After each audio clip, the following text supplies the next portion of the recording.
Hello and welcome everyone to today's episode of the Afghanistan podcast. Joining us today, we have a very special guest, Professor Khalid Blankinship from Temple University. Professor Blankinship joined us on this show not too long ago. I think it was episode 28, and I'll share a link to that as well. So if you want to check that out after this conversation. Professor Blankinship is a professor of history, especially early Islamic history. He also has taught Qur'anic studies, Islam and science, ethics of war, and much more. I always enjoy listening to Professor Blankenship, and I try and find his talks wherever I can. So it's a huge honor and privilege for me to have him on our show today to have this conversation. So Professor Blankenship, thank you for joining us today. Thank you, Tafim. Pleased to be here. Thank you. Assalamu alaikum. Jazakallah. Professor, just for an outline, what I was thinking is, actually, at the end of last week, I had the opportunity to interview Professors John Esposito and Mark Juergensmeyer. You might be familiar with those names. I am.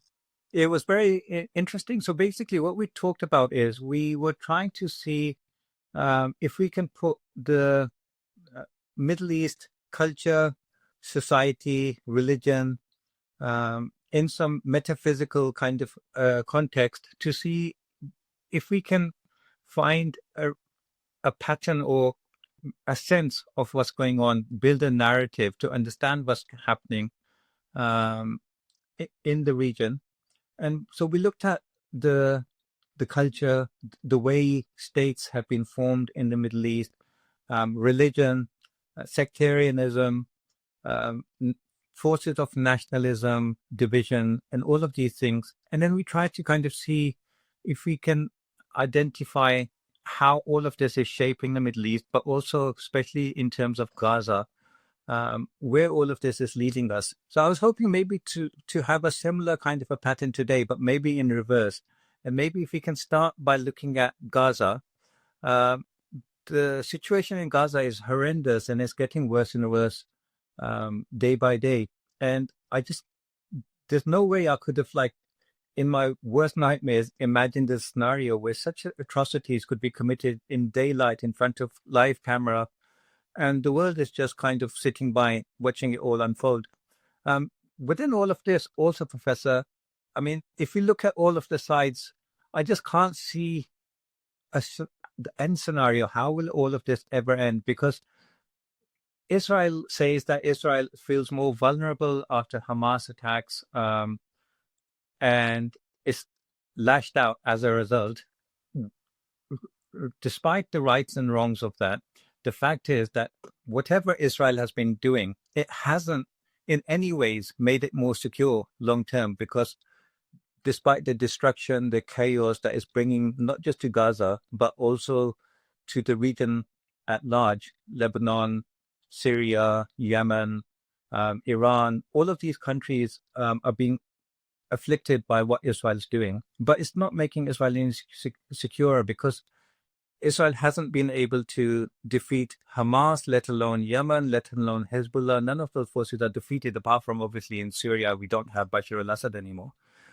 So how will this ever end? And then from a Palestinian point of view, there's very little option that they have other than bearing with everything and being patient and being resilient, which is what more than what they're doing. So how do you see all of this unfolding in front of us, Professor? Yes, well, alhamdulillah, the situation in Gaza is very depressing and very hard to deal with, and very hard to say or to see any way out of. And because of that, on the basis of what exists now, it would appear to me that the intention of the Israeli government, at least, is to completely exterminate the population and leave no one alive.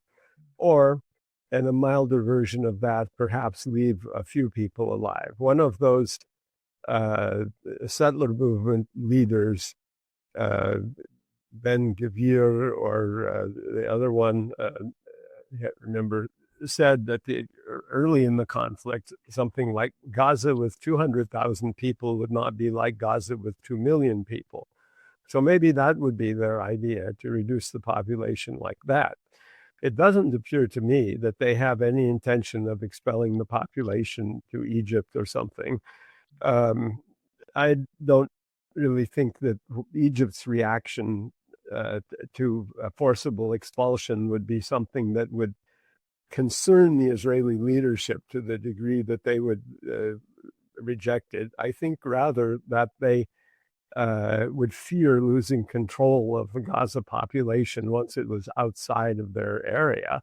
And so I think that's why they have adopted this exterminationist viewpoint. However, like the Germans during World War II, it is not likely that they have consciously, openly, even among themselves, despite many of their exterminationist statements, it is not likely that they have adopted this policy in any kind of central announced way, because it's just too ugly to face, even for them. And because of that, it's something that's more or less implemented haphazardly and opportunistically as the time goes on. And they simply aren't thinking about the consequences for themselves.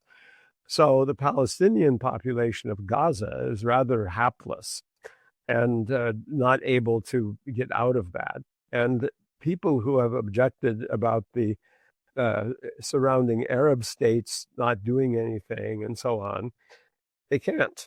Even if they were to go up and take all of their armed forces and make a mass charge against Israel, it wouldn't matter. They wouldn't be able to do it. They wouldn't be able to win such a conflict or anything like that. So as a result, and people can't believe that. How can all these larger countries not be able to do anything against this very tiny state? And people often forget how tiny it is. It is so small. And it's even made smaller by factors that are not factored in. The whole idea of the Zionist colony there in the first place was, as was pointed out at the time, to say 125 years ago by some of the Jews who were suffering in Eastern Europe and who were, discussing how they could get out of that.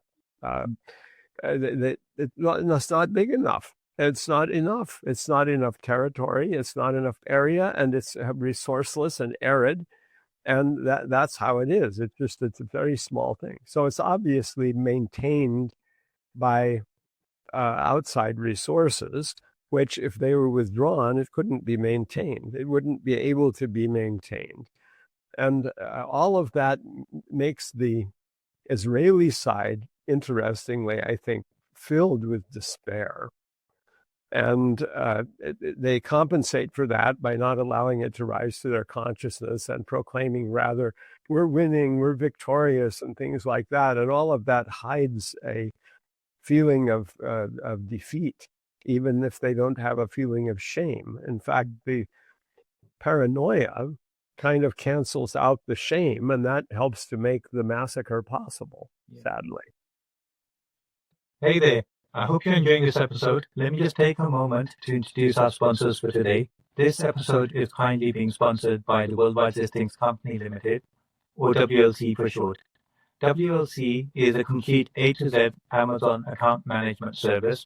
So if you're looking to start an e-commerce business, or you already have a business that you want to take to the next level, then get in touch and WLC will be able to help. Just for transparency purposes, let me also mention that WLC is a company that I personally created and I'm a director of. So when you get in touch with WLC, you will be speaking with directly myself or my team, and we very much look forward to speaking with you to see how we can serve your needs. Thank you. And with that said, let's get back to the episode. So true.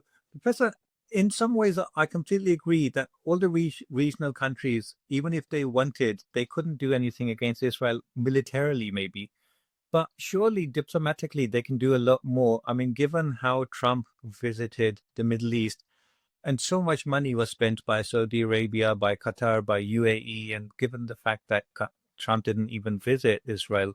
But if we take into consideration how we, in the White House, we have a president who's completely transactional and at least theoretically says that he's interested in deals.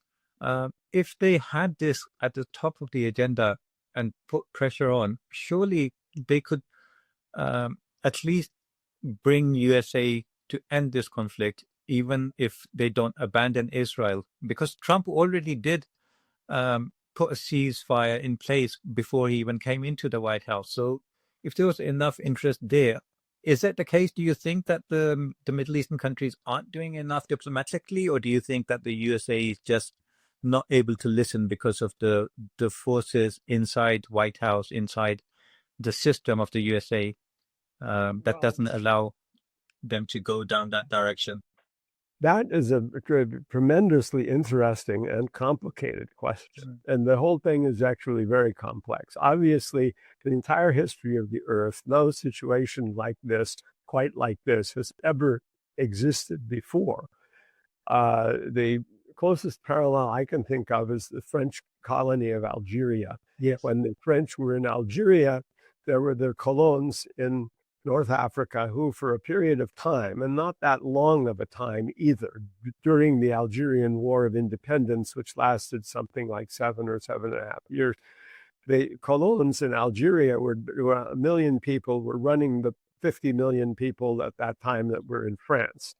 And they were in control of the French policy completely, and they were like the tail that wagged the dog. But they were not, and of course, it always was an appeal to nationalism. So there was always this idea and this appeal to this dying colonialism at the time that, yes, we have to do it. So always the most extreme voices that would be the macho male voices that we have to fight, and anyone who is wimps out. They're just wimpy and weak and delegitimated and should be thrown out and so on. And the same exact mechanism has worked in the American imperialist wars and is something that's taken up by the neocons and so on. But the case of Israel has the factor of the integration of Zionism and the Zionists into the American elite in such a way that they cannot be removed without some kind of massive political upheaval that the political class doesn't want to contemplate at all, because it would be too damaging and horrible for them. Yet at the same time, Israel has become very costly, not just in monetary terms, obviously, but because of the moral difficulty involved in the whole Gaza equation, if you like. And because of that, the trouble that the chicken's coming home to roost then in the United States itself. So going back to your question, the position of the Arab states and what are the Arab states doing about this and what should they be doing? The policy of the Emirates and Bahrain and Morocco, which are the 3 countries that have recognized Israel, I think. Yes. That's it, right? Yes. And their idea is, well, the whole trouble is the Israeli paranoia. If we can just undermine their paranoia, then maybe they will eventually become a normal state. And it will take time, but we have to try to undermine their paranoia by showing that we don't hate them. And so they've adopted that view, which then from the nationalist, interventionist, warlike view appears to be an abject surrender.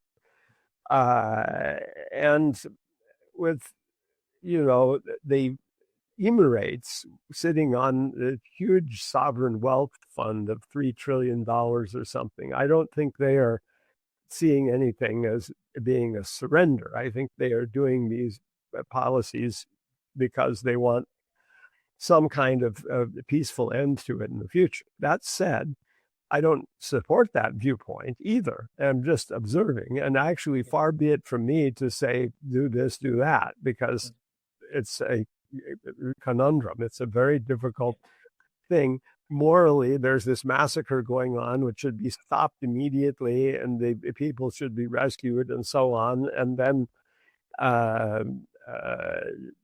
nothing it seems to be done about that. So all of the states come up looking bad, even China and Russia, and their roles in this, because some people think, oh, the China and Russia, they ought to attack Israel or something. Well, that's not going to happen, first of all, but then also that might not be the right thing to do. And if Israel is nuclear armed, furthermore, the effort should be to try to come out with the most humane outcome. That is the thing, humane outcome, that's the phrase I would use, not solution, because if you say solution, it sounds like the final solution of World War II. And if you say solution, it sounds like something imposed and so forth. An outcome is just you work with the factors there and try to have the most humane possible outcome. And in this case, I don't see that as something happening. So that is the policy of those states. And then Saudi Arabia, of course, is removed from that in that it does not recognize Israel and is still hoping that it can hold that out as a reward for Israel should Israel become more reasonable. And then there's the question of who is really running the show. Is it Israel or the United States? Exactly. Well, this is a big question, too, that's not determined. And is it just that Netanyahu dictates?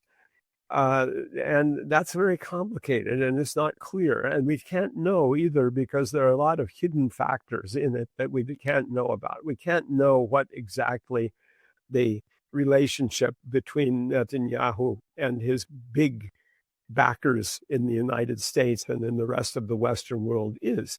We can't know if he has to take dictation from them or he is able, by putting facts on the ground, quote unquote, to dictate back to them and they just hear and obey out of a group feeling. I would think myself that high elite, very wealthy people in the world, whatever stripe they are, of whatever group or nationality, are very disinclined to just take orders from somebody. I would think that that's not likely. So I think there's a constellation of political factors that are very complicated. As for President Trump and his actions, some persons, including some Muslim people that I know very well, were very hopeful that Trump was going to bring an end to this kind of situation. Yeah. And they were even Trump supporters, despite being Muslims. And I had people advising me during the election on both sides. One very close associate and friend of mine was saying, you have to vote for Harris. And somebody was saying, you have to vote for Trump. And so on. So I was getting this from the two sides. But I think the result of the presidency so far has been disappointing.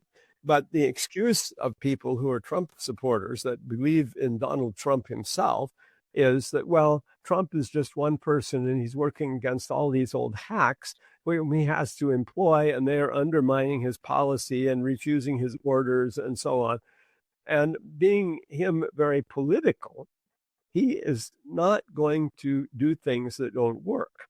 And so he's only going to take those steps that are gradual steps, little baby steps to try to solve things and maybe improve things incrementally. I think that's what his intention is. I think the idea that he's stupid, which is portrayed also, is not correct. I think that he's shrewd and sneaky. And I think he does know at least the facts about this situation. He doesn't like it. One of my friends, who is what shall I say, an anti-Zionist professor and rabbi, said Trump hates Netanyahu. Well, I think that could well be the case. I think that's perfectly logical. And then people said, oh, well, Trump pushed the chair for Netanyahu. Well, yeah, okay. But then maybe that's a double-edged sword. Maybe by doing that, he's undermining Netanyahu because the American public then makes it look like Netanyahu is running things, and the Zionist side can't want that to be the picture that the American public has. So, and he got in subtle digs against Israel, such as when he said that, we'll have to move out 1.7 or 1.8 million Palestinians from the Gaza Strip. In other words, he was saying that 500 to 600,000 people had already been killed. And I do believe that one of the things, too, that I have to say is I don't believe that as, 60, 80, or 100,000 have been killed. And I think the Lancet had a report that where they said about 400,000 had been killed.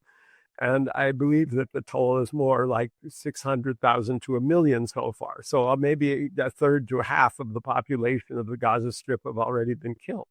Right. Yeah. Professor, yeah, thank you for so depressing. When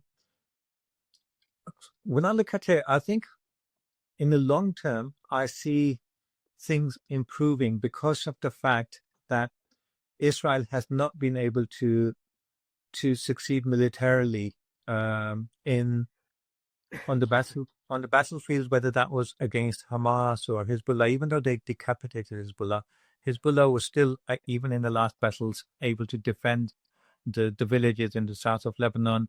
Against Iran, they were not able to succeed. Against Yemen, they haven't been able to succeed really. And then on top of all of this, the perception of the Israeli state globally, but even within the USA, public opinion has changed drastically. So all of these things are positives in the longer term, which will mean that at some stage, Israel is going to have to change its posture, realize that it's going to have to start dealing with its neighbors on an equal footing rather than like a zero-sum domination thing that they've been doing so far. So I do see hope in a slightly longer term, but in the immediate term, I just don't see how this war is going to end. And until this ends, we can't go into the next phase, which is such a depressing place to be, especially given that the numbers that you've mentioned of people who have already been killed in a small strip of Gaza. If we look at like the Abrahamic Accord, how do you see that? Like being a Muslim or being a Palestinian, is it something to be worried about? Is it something to be hopeful for? If in the Abrahamic Accords, if regional states normalize relations with Israel, what do they get in return?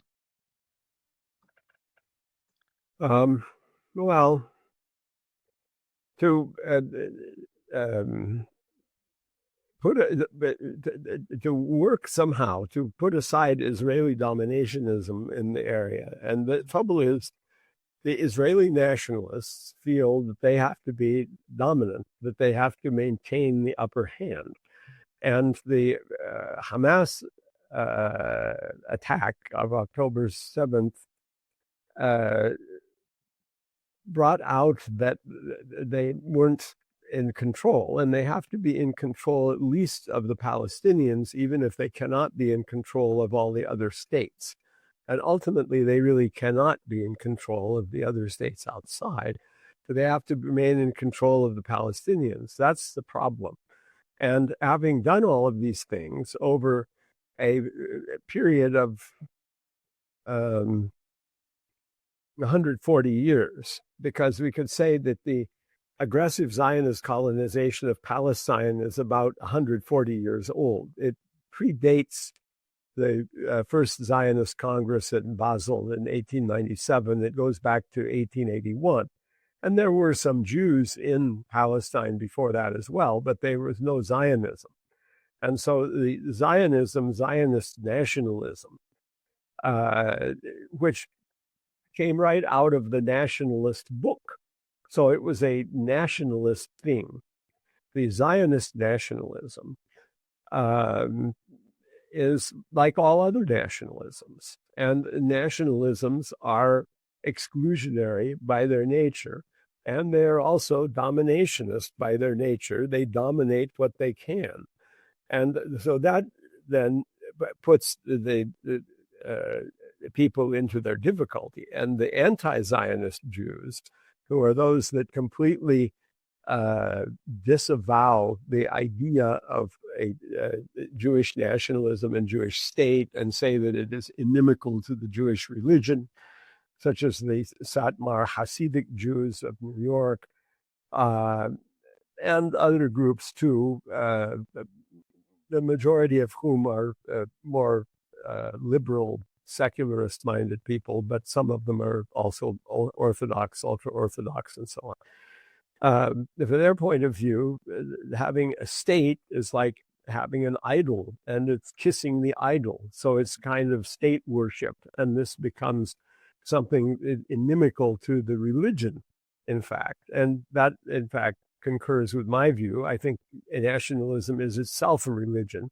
Zionism is a religion, in effect, that supplants Judaism. And the Jews, the Zionists might say, well, okay, whatever, this is our thing. This is Judaism now, it's Zionism. That's what they would perhaps say. And exclusionary nationalism is based on this territorialism and, soil, iron, and blood, and so on. This is really the problem here. And it's very difficult to see how that can be removed in a way that would make a binational state possible, that would be able to annex all of the Palestinians and give them citizen rights. And it may even be that the Israelis' own lack of confidence in the outcome leads them to think, well, at least we can get rid of as many of these other people as possible right now. And it's quite interesting how the settler colony there is such a relative failure compared to the British colonization of North America, the Spanish and Portuguese colonization of Latin America, the British colonization of Australia and New Zealand, and all of these places where you have these massively successful settler colonies that were over against Aborigines. But in the case of Israel, the population were not Aborigines. They were, even though they were portrayed that way, but they were a literate civilization which had a dense population because they had advanced agricultural methods, and the agriculture was already being maxed out, actually, at that time. And later on, technology has enabled some marginal improvements to take place, but it still was them always driving back this huge population around them on all sides. And it's just like trying to build a wall of sand to keep the tide from coming in or something. So that was how they it came to be in this fanatical, desperate situation. It's surely informed by these factors rather than any innate fanaticism.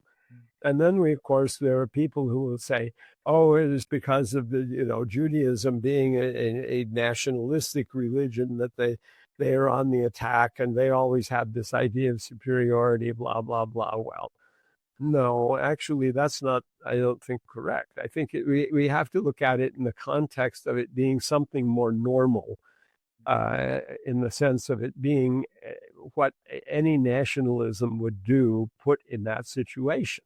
And I can cite some other examples of that. One was the French in Algeria. Another would be, what's the attitude of the farmers in the western half of South Dakota toward the Sioux Indians, the Lakota Sioux Indians? Lakota Sioux Indians, they're like 60,000 people, and western South Dakota is almost uninhabited. So they constitute, in a large area of that region, a majority of the population. Well, their attitudes toward those people are not so dissimilar from the settlers in the West Bank toward the Palestinians. And so it becomes almost a mathematical calculation that you can make about how a settler colony is going. That explains their attitudes better than it's some kind of atavistic hatreds or dominationism. Yeah. I find this whole conversation about nationalism very interesting. Even how sometimes nationalism, nations, ethnic groups, states, they overlap and sometimes they don't, and what the differences are. But personally, I find it quite depressing, even in Muslim countries, how nationalism is becoming such a powerful force. And I really appreciate your discussions about how excessive nationalism can be the same as idolatry, where you kind of start seeing that as the thing that you're worshipping. Do you think, because when I see it, I think one of the things that I see a little bit depressing in the Middle East is this very strong nationalistic feeling between different states, not necessarily maybe between people, but at state level. And I think maybe that's part of the reason why a lot of these states are not rushing to help Gaza, because they're interested in their own self-preservation and their own kind of self-interest. Uh, how do you see nationalism forces in the Middle East generally? But would you like to tell us a little bit about how, in the concept of Islamic thought, how do we see nationalism? Well, first of all, yes, how is nationalism now? Nationalists complain, woe to the nation state. The nation state is collapsing because of globalization. Nationalism is down and out. Nationalism is weak. And the era of nationalism was the era of the fascist dictators like Hitler and Mussolini and the Japanese warmongers during World War II. And my answer to that is no, that's not correct. Nationalism has penetrated much worse now than ever before, everywhere. And I will bear witness that the first time I went to the Middle East 55 years ago, in 1970, nationalism certainly existed. There was Jamal Abdel Nasser, the nationalist leader of Egypt, and so on. But the nationalism had not reached the people like it has now, because modern mass education and mass literacy had not progressed to that point that they have gotten to now. Now, everyone is tied into instant communication through their media and so on, and nationalism is more available than ever. So nationalism actually is stronger than ever. Because we live in a nationalist dispensation, we're not able to perceive that, and it becomes difficult to analyze it, and it is difficult to criticize it, and it is something that suffuses everything, that is found everywhere, and it's just very difficult to get away from, and very difficult for a person not to be influenced by nationalism, even when they try not to be. And I can say that in 55 years, nationalism in the Middle East has grown apace.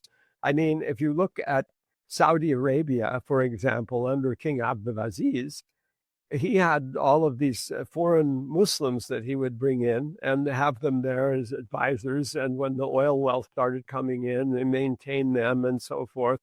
And nowadays, you have this Saudi nationalism. Back in the day of Abdulaziz, the national flag with the Shahada of Islam meant just that. It was just Islam that was in his mind. Now, he may or may not have been an exemplary monarch, but be that as it may, that was what was in his mind and the mind of the people there. Today, it's completely different. The Saudi flag in its particular form has become the representation of a particular nationality to which the younger generation are attached. And so you have this dividing up of the Muslims into all of these nationalities and so on. And this comes out very big in the shattering of the states there, like Iraq, the rise of Kurdish nationalism, the rise of Amazighi nationalism or Berber nationalism in North Africa, and all of these groups that want to hive off and separate by themselves and form nation states of their own that exclude everybody else. Nationalism is just a harmful dominationist idea An idea that says someone is better than someone else just because of their nationality, which never possibly could be true in terms of Islam. And the Quran and the Hadith give no comfort to nationalism at all. And some people may try to twist out of it something that they can use, but there's no comfort to nationalism at all. And the biggest irony of our time is, too, that because of the threat of internationalist globalization, which is also a very dominationist, imperialist ideology with an American nationalism at its core, the nationalism in each place becomes the only resistance. So you have in each place, in each country, the nationalist resistance. That's the resistance against the empire, the pushback against that. And then you have people like Viktor Orban in Hungary, who probably is not good for Islam and Muslims, but who has this nationalist, anti-Europeanist type of stance. And in a way, he's right, because the elected governments of all the units of the European Union are suppressed by this unelected hierarchy that lords over them. And that's kind of the idea of get rid of the states and have instead an unelected hierarchy that controls things. So that looks very bleak indeed for the future, actually. And Islam necessarily pushes back against this. It just isn't the case that the Muslims can just submit to that. Yeah. And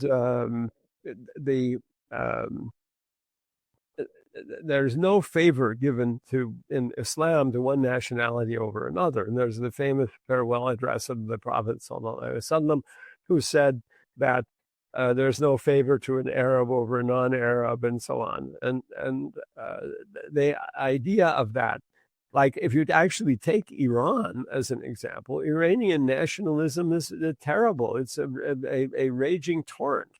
And it's something there that the Islamic government kind of has to contend with, and they're on the down and out with it because being the government, everyone dislikes them. And so this is the problem. And so this nationalist danger is acute. And the Zionists, for their part, can say in response to it too, well, look at you all have your nationalism, so why can't we have our nationalism? See, our nationalism, we just want to have our national space here, and we're in a disagreement over what that should be, and that's a problem. But that becomes the basis of that, and I don't see any basis for nationalist chauvinism at all. I mean, it's just a kind of an idolatrous thing, and this is brought out by William T. Kavanaugh in his book, The Uses of Idolatry, in which he has a large section about nationalism and nationalist idolatry there. And of course, if I can promote my own thing here. Yes. This is Journal Renovatio and the recent issue in which I have actually two pieces. One of them on nationalism is titled The Exclusivist Logic of Nationalism. I'd love to read that, and I'll also leave a link to that if I can get that from you after this conversation. Yes. Yeah, it's very depressing to see, like, even when countries like Pakistan and Afghanistan have tensions, and how it's never about right and wrong. It's a bit like tribalism of the old days, which is, I don't know, I think is all of this because of these modern states, because as time has gone by, state symbols have replaced religious symbols in all religions, and it's happening in Islam as well. I would explain, yeah. I would explain it this way, that the original dispensation over several millennia of kingdoms and so on, even though they too did develop slowly over many hundreds of years in this direction. Their original dispensation was that there was a strong identity in the elite groups. And so the elite groups cared what the other elite groups were doing and what they thought. And they had their own proto-nationalisms in that way. But the common people to them were just noble tons of soil. In other words, were just like dirt. And the common people, they didn't care what they did. So you very often had empires and states that were ruling over people who spoke different languages, had different cultures, had different religions, and it didn't matter. They didn't care what the people were doing in their religion. And that gave the common people actually a greater degree of freedom in a way. And their religion usually was more or less folk religion, which was something about immediate things like spirits that inhabited springs and mountains and ghosts and goblins and things that go bump in the night, things that were immediate terrors and so on. And the common people were left to their own devices, and the rulers didn't care about that. But with the introduction of modern mass literacy and mass education produced mass literacy. The idea was now we have to dragoon everybody into the nation state to support the nation state.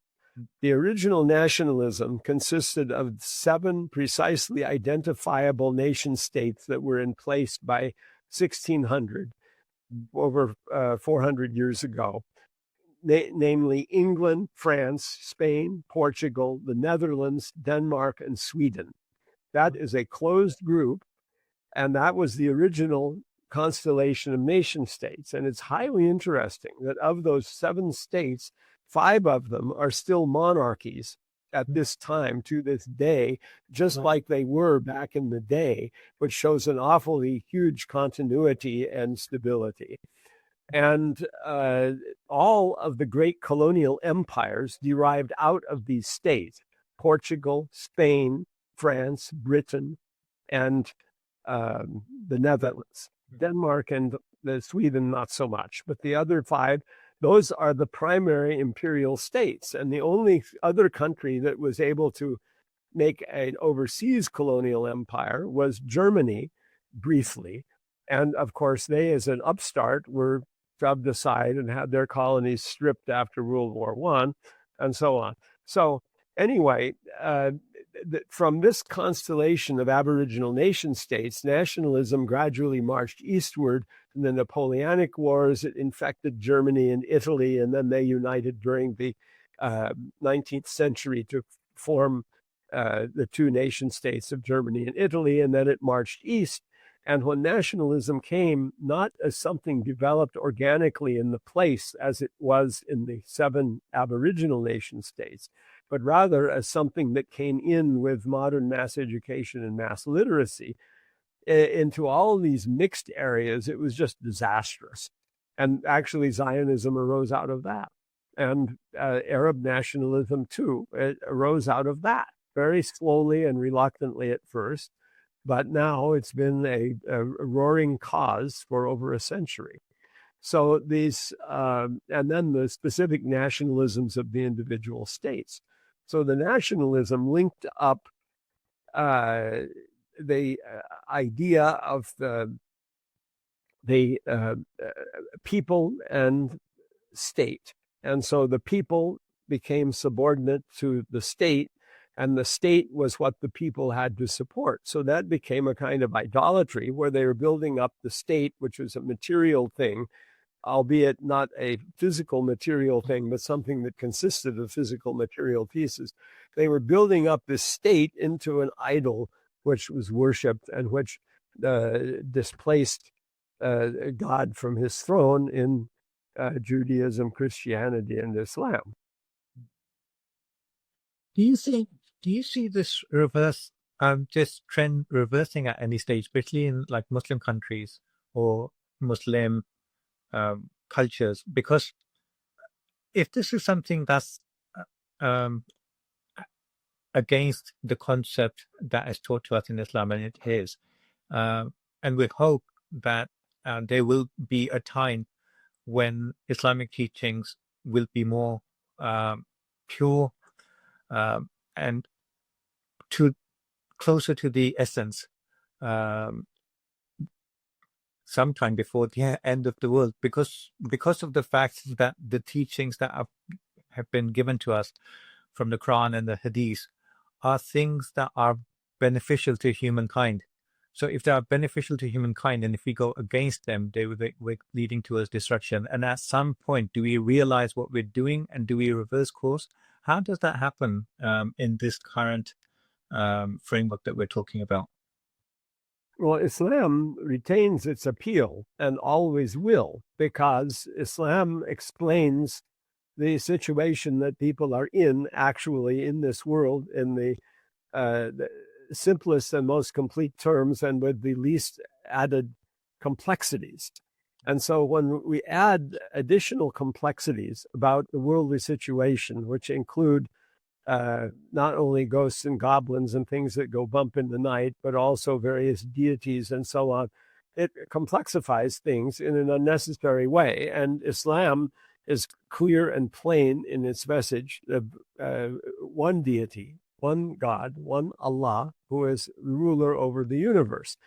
Having settled that with the great simplicity, one then goes to the fact that the human life is lived in a box. We live in a box. We are surrounded by walls, and we're deceived by the fact that we're living on the surface of a sphere and looking out into space on all sides, can see they're billions of light years away in every direction. It seems to be the very opposite of being surrounded by walls. But we are surrounded by walls because our life is limited. And that is the limitation of our life in this world. And when one sees how limited human life is in the world, and how our lives are confined to this world and confined to only one outcome, because there's only one thing we can do at a time, and we always get to one place, we could certainly learn to be more tolerant of each other and to care less about dominationist type thinking, because that doesn't make any difference. And also, when the human race is faced with the fact of ultimate annihilation, which is quite certain, because until 1998, it was believed that the universe would collapse into a black hole, and that would be something like the sky being rolled up as it's portrayed in the Quran. And then after that, they determined, no, it's not going to collapse. The universe continues expanding, but because of the operation of the second law of thermodynamics, the law of entropy, everything evens out, which means everything disintegrates. Eventually, the atoms disintegrate, the subatomic particles disintegrate, and there's nothing. That happens eventually. And so, okay, since we face this definite fate of the material universe coming to naught, and there being absolutely nothing we can do about that, then how do we handle that? See, and because this is there, and then also the fact of our own individual death is there. Nationalism doesn't give any satisfaction on this point, none. And because of that, because nationalism cannot save, and people have to deceive themselves about the realities of existence in order for them to portray nationalism as a kind of salvationism, which certainly it is. It is trying to portray itself that way. It's an inferior product. And this can be seen. So Islam is going to, no matter what kind of nationalist propaganda exists, is going to still be there as a counter to that through all, without any doubt. I remember, Professor, I've visited Syria once, and I was there for quite some time. And there was this really nice girl that used to work in a internet cafe at the time that I used to visit, and we ended up talking. And she was explaining to me how, so she's a Syrian girl, and she was saying that she wants to marry some guy who's a very nice, decent guy, has a good job and everything, but her parents won't allow it. And she asked me, she said, can you come and speak to my parents on my behalf? And I said, what's their problem? Like, what are they, um, what's their concerns? And she said, it's because the guy is a Palestinian and they say he's stateless. And I was thinking, what, what does that matter in terms of whether he has a state? He's in Syria. He has a good job. He's educated. He has a good future. But that kind of really shocked me. I was thinking, wow, it's a completely different way of looking at things. Professor, how do you see this whole concept of Ummah? Does it exist? Did it ever exist? If it did exist, when did it cease to exist? Well, the idea of the Ummah as a community, that's a wonderful idea, and that still exists. And I find that, people welcome me because I'm a Muslim. And so that also is something that people like to hear me talk because I'm a Muslim, and I receive I find a more receptive audience when I'm speaking to Muslims often, I would think. So there is that idea of this type of receptiveness, but there is also a danger that it can lead into identity politics, and that someone can think, well, I'm better than everybody else because I'm a Muslim. And it doesn't matter whether I pray or not or anything else. It's just my identity. I have my Muslim identity, and that's it. And that, according to the religious scholars, is wrong. That doesn't make you good. You're good because of the amount of good deeds that you do, and that's something that's a constant struggle.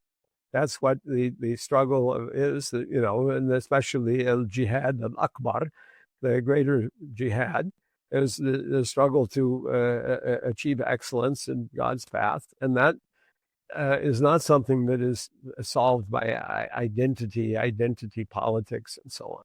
And because we live in the world of this identity politics and this nationalism, it's easy to see how Muslims think, oh, well, Islam is an identity too. And then they want to nationalize Islam, and then we get Islamic Zionism, which is like Daesh and such things. And I've said, and I will say, we don't want Islamic Zionism. Were I Jewish, I wouldn't want Zionism. As a Muslim, I don't want Islamic Zionism. This is so. Thank you for mentioning this, because if we recognize, if our ulama, if our teachers recognize that excessive praise of the ummah, or believing that somehow ummah makes you better than anyone else, if that's wrong, then surely nationalism is even a worse thing to be proud about and to be to have pride about. So I think, thank you for that. Another question I wanted to ask you, especially as you're a professor of history and early Islamic history, why is it that there's so much sectarianism in the Middle East? I was talking to Professor John Esposito the other day, and I was saying that it just seems every time there's a collapse of a state, or what's happening in Syria, or what happened in Iraq, it seems like things revert to sectarian violence. So why is that underlying trend so strong? Because I was saying, being from Pakistan, if I imagine ever a time coming that the state collapses and we don't have that central binding force, I don't see how, even though we've probably got like 30% Shias and 70% Sunnis in Pakistan, I don't think the schism, the conflict will be sectarian. I think it'll be more linguistic and tribal, Balochis against Punjabis, Sindhis against Pakhtuns, or something like that. But why is it that in Middle East, sectarianism is so prevalent? Well, sectarianism in Islam is less than sectarianism in Christianity. And Christianity is shattered into thousands of fragments because of its sects. And the Christians came up with the biggest solution, which was papal Catholicism, that above all else, obedience to the Pope. And so if you have the Pope, then you have obedience to the Pope as the main thing, and then the Pope decides everything, and including what the aqidah or belief will be. That is a certain type of solution. And to this day, the Roman Catholics are about, nominally at least, half of Christianity. So that is a very successful institution historically. But it isn't something that jibes with Islam at all. And sectarianism in Islam is very little by comparison, because in Islam, the formal division of Islam into sects consists only basically of Sunni and Shia.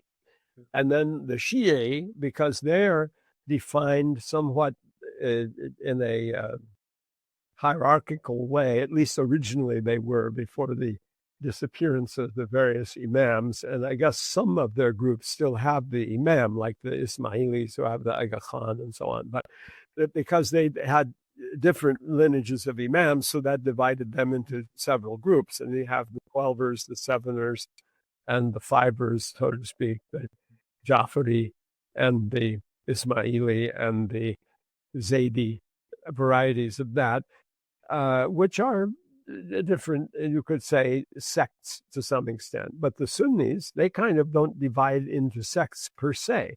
You cannot describe Sufism as a sect, and you cannot describe Salafism either as a sect. They are movements inside of Sunnism. They're not sects per se, because they don't actually have sectarian boundaries, and also they lack sectarian hierarchies. And so it becomes basically the Sunni-Shia split, which is roughly 7/8 Sunnis in the world and 1/8 Shias. And then the only other group that are traditional and ancient are the Ibadis of Oman, Algeria, and Libya, who are only a majority of the Omani citizen population and very small minorities in the other two countries. And they are only about 0.1% of all of the Muslims. So they don't really come into the equation demographically in any sense, that they're not large enough to have much of an influence in that way. But this kind of sectarianism is then also transformed into a kind of identitarian politics that leads to identitarian divisions, and it makes yet another division. So on top of the linguistic divisions, you also have sectarian divisions. And this is most prominently on display in the country of Iraq, where the Sunni versus Shia is a very clear theme. So you have Sunni Arab and Shia Arab, and then Kurd. And Kurdish is also divided into Sunni and Shia Kurd. And then some other subnationalities too, of smaller size there, such as the Yazidis and the Turks or Turkomans, and so on. So you have some other little groupings as well, but and the Christians, who are always odd man out and are the ones who lost. Like in Iraq, who lost the most? The Christians obviously lost the most. And it was the greatest tragedy for the Christians. And I don't think Syria is turning out much better in that respect. It's a catastrophe for the Christians. And it's sad because it's unnecessary. That all of that kind of identitarianism is not really necessary. But I think you do have a problem where, given that we live in a dispensation of nationalism, and given that we have nation states, and we have this national, sorry about that, but yeah, sure, we have this national. We can cut that off. Don't worry.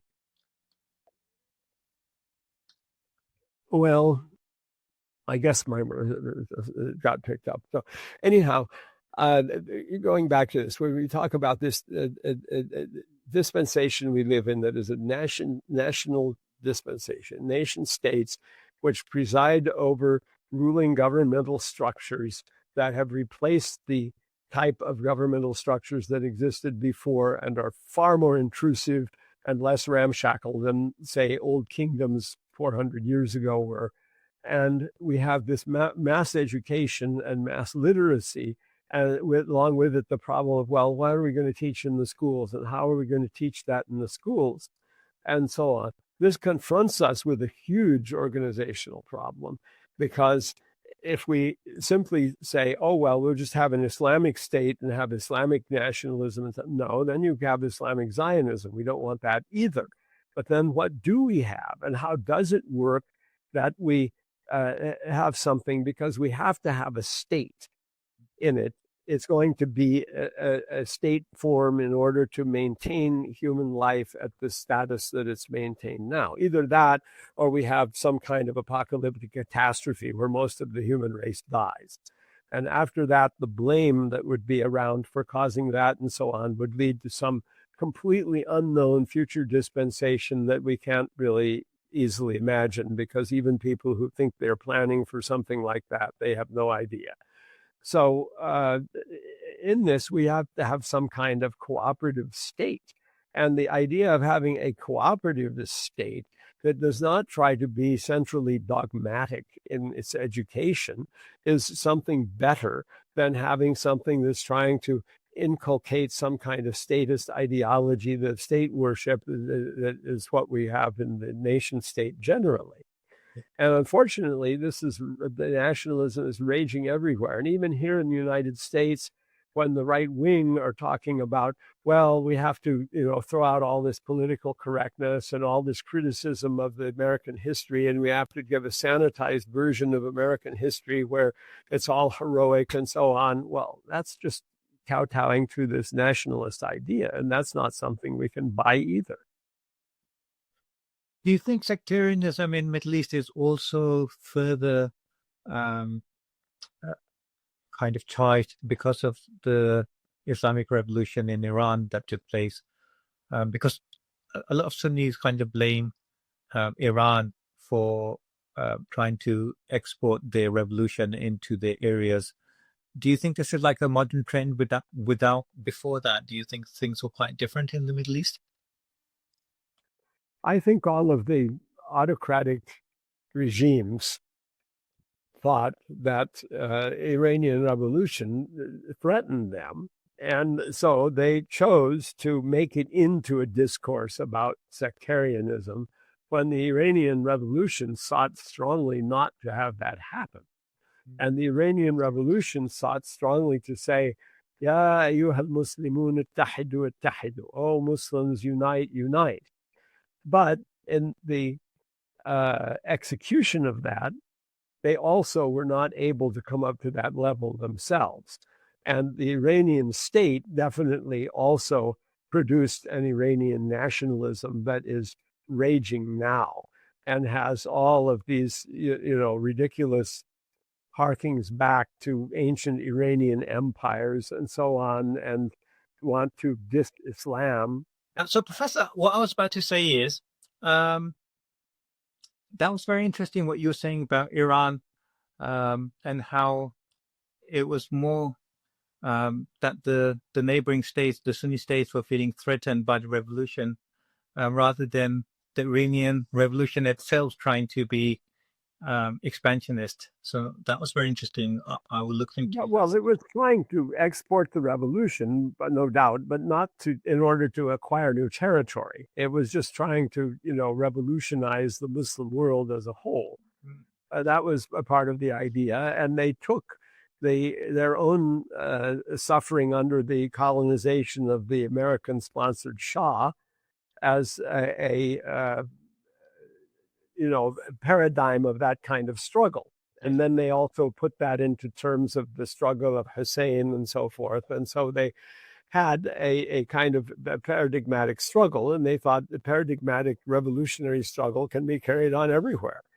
So in that sense, they were trying to export their revolution, but the idea was not to dominate other places. It was just to spread the idea of this revolution. And in the end, it kind of proved to be, well, it just led to another type of state.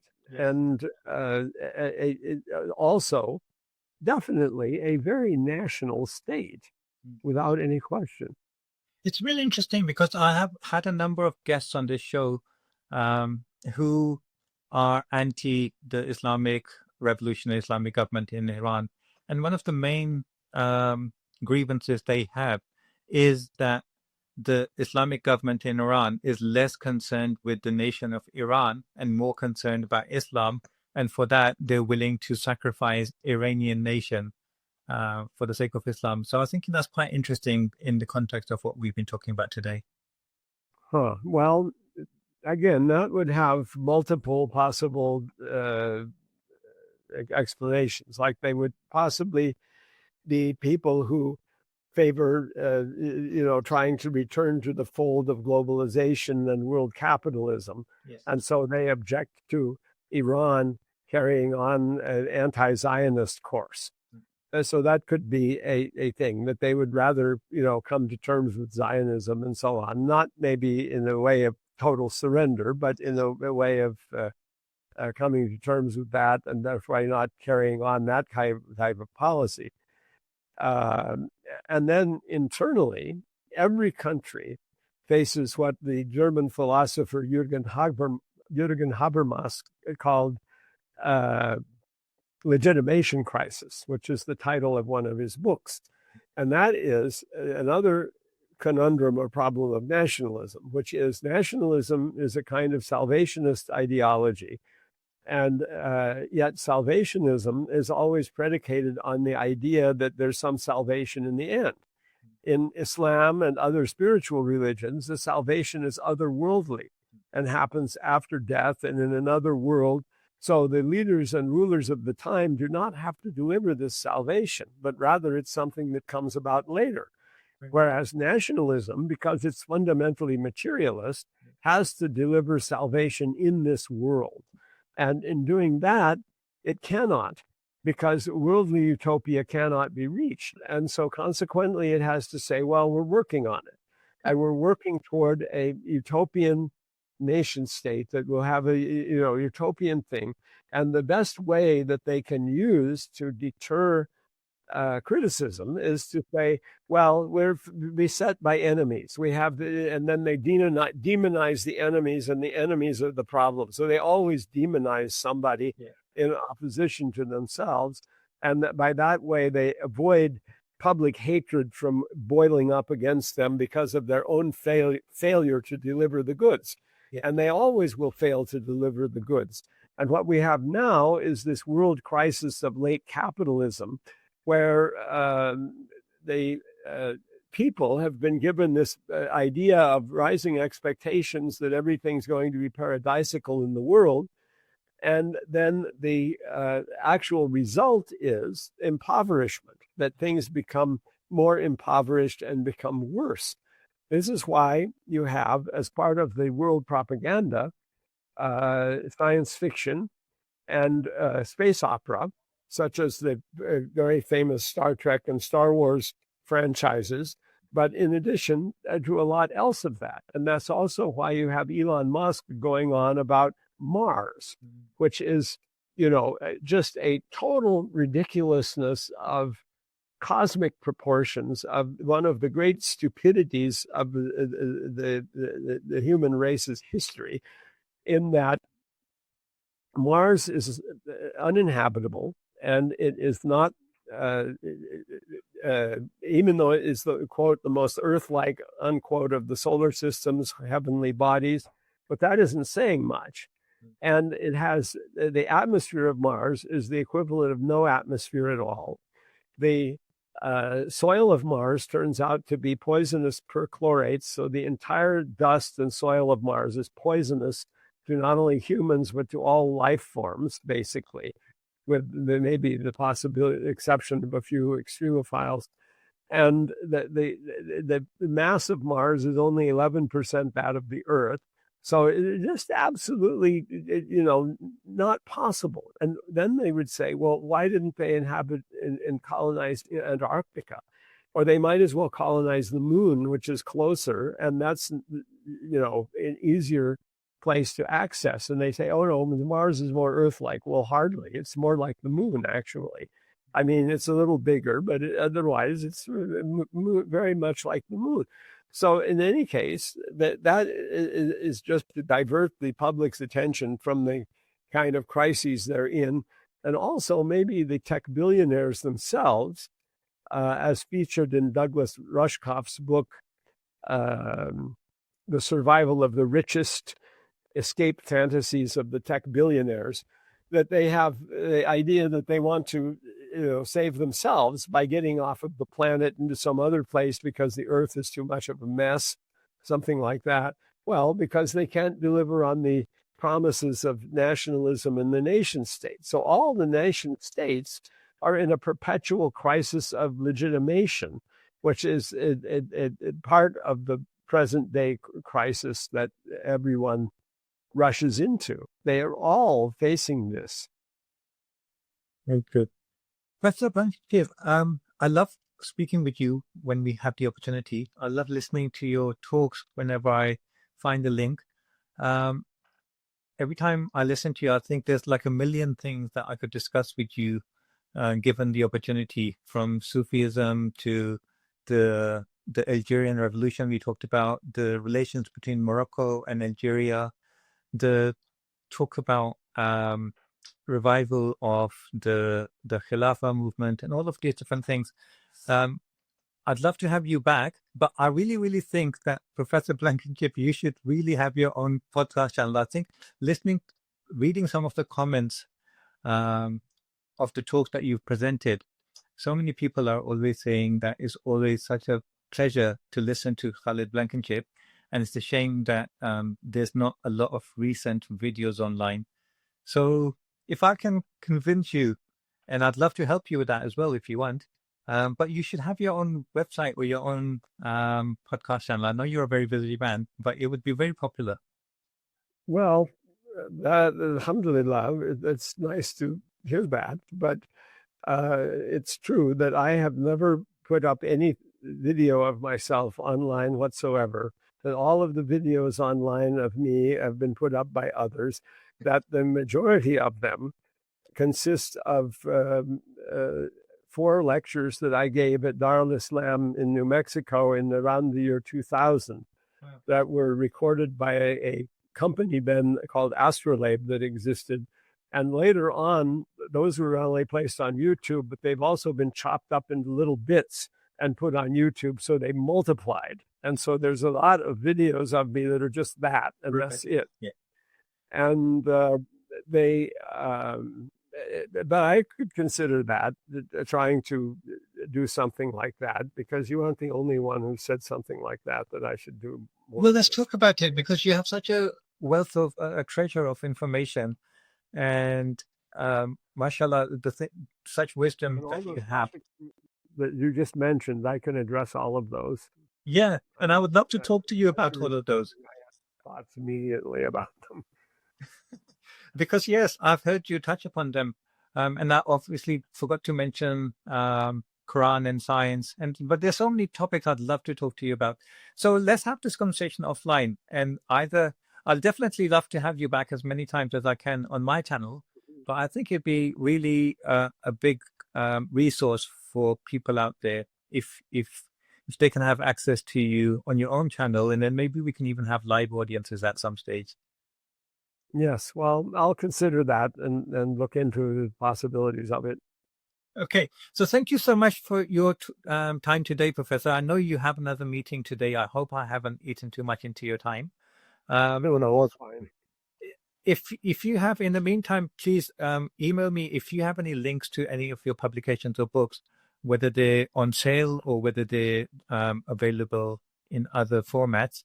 I'd love to link them up, just so that if people want to get more information about you or follow your readings, your writings more, that would be good. Okay. Brilliant. Thank you so much. Jazakallah for your time. And inshallah, I very much look forward to us speaking again soon.